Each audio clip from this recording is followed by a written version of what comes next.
Hi, my name is Scott Luna, and I'll tell you, being a new dentist today is tough.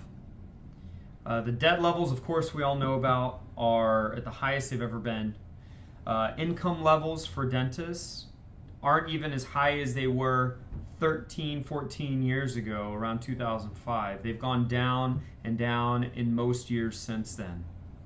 And we've got all kinds of noise in our industry. Should we be fee-for-service? Should we focus on PPOs? What about Medicaid? What about DSOs? How do we find the right associateship? How do we get great clinical training? How am I going to do implants and molar endo and ortho and everything else? And patients seem to have less money and lower case acceptance. And now, graduating from dental school is a new dentist with hundreds and hundreds of thousands of dollars of debt.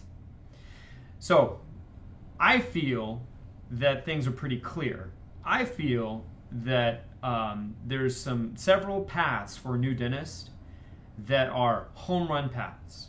The problem is, no one is sitting down and teaching dentists, new dentists, what these paths are and what to do, and what's the quickest path to get out of this debt? How do we maximize our income? How do we build the career from the beginning that is the career we want, so we can have the combination of things like great dentistry and great balance of work and personal life and great income.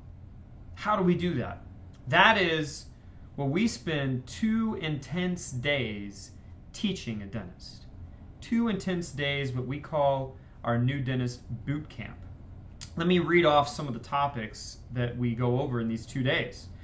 We talk about the state of the dental industry. We talk about the DSO effect, and we talk about how to stay private and infrastructure and what it takes and financial performance of these practices today. Then we dive into associateships, the different types of associateships, and what to expect on payment structures when you're in a DSO, when you're not in a DSO. What are the different DSOs doing? We talk about contract terms, what you should need and what you should not accept. We talk about how to calculate your pay and how to do those monthly and daily audits that you must do as an associate dentist.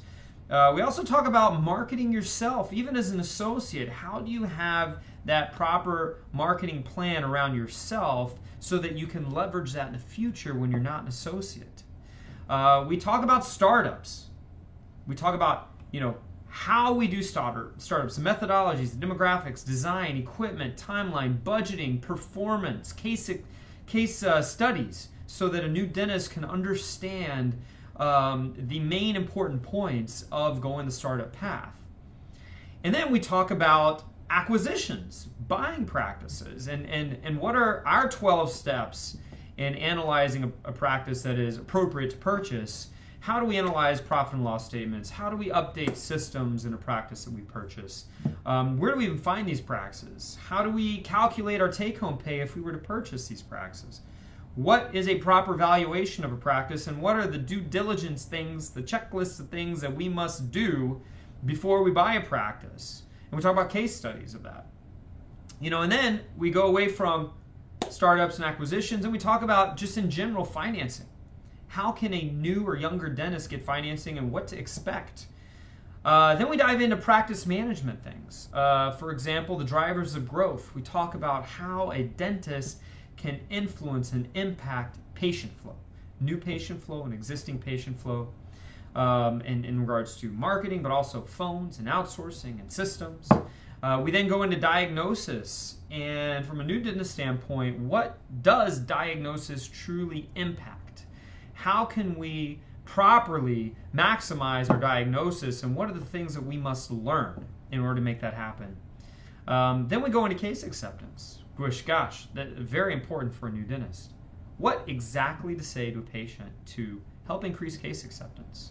The communication systems and the payment options and the entire format, the entire kind of choreographed play that creates case acceptance. We teach that. Then we go into scheduling. A new dentist probably hasn't had a lot of experience in different scheduling methodologies, and so we talk and teach how to properly schedule the day to minimize stress and to maximize predictability and profit. Then we go into different case studies. And now we really kind of tie it all together and talk about startups and acquisitions and mergers and groups and DSOs. And then finally, we talk about the next steps. How are we going to increase income for new dentists? How are we going to look at startups? What are the next steps for acquiring a practice? What about clinical training? What about case acceptance? What about financing?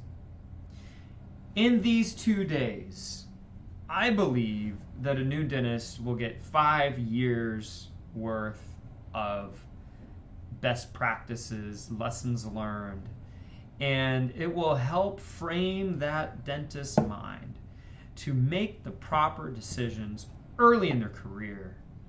See, what my friend Wendy Briggs likes to say is, small hinges swing big doors.